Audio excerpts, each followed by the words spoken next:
in one na game. So, meron kayo lagayan. So, gagawa kayo ng paper na may X and may check. Ang significant nito, no, ang pag-X, pag-check, no, ibig sabihin magsasabi yung students ng healthy food. Pag sinabing X, so mga unhealthy food. Connected for day 1 lesson, which is Daniel and his friends. So, yun lang. Day 1.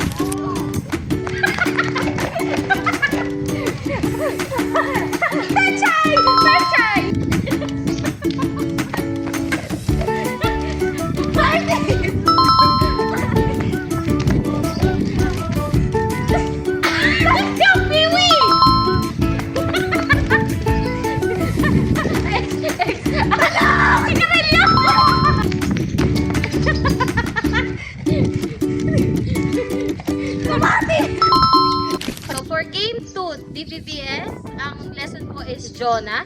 So, yung concept po ng game is magpo-form kayo magguguhit po kayo ng dalawang line, signifying po na yung dalawang line pong yun, yung pinaka-inner po, yun po yung place natin na Ninive.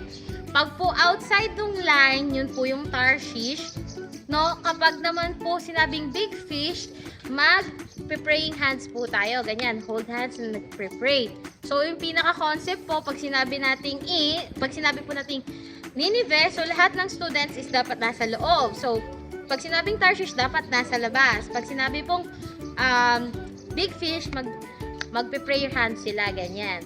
So, ganun lang po yung pinaka-concept ng Day 2 DPPS Games. Ninive, Tarshish, big fish. Ninive, Tarshish, big fish. Tarshish, Ninive, Tarshish, Ninive, big fish. For Day 3, lesson, Lazarus and the rich man. So, yung pinaka-concept po ng game is meron po tayong paper cup, may 2 candles, and may 2 pong face mask. So, per group, you have 2 groups po na may each candle, may isang paper cup, may face mask. So, ang gagawin po ninyo, sisindihan po yung kandila na may paper cup, kagaya po nito. So, sisindihan nyo po ng lighter or ng match para po yan po yung, ang gagawin po ng mga bata, ang concept po, isihipanan po yung kandila na nang naka-face mask sila.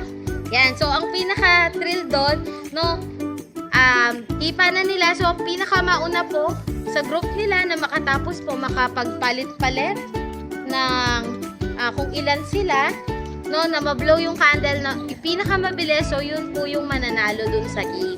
So, yun po yung game natin for Day 3 DBBS. 1, 2, 3,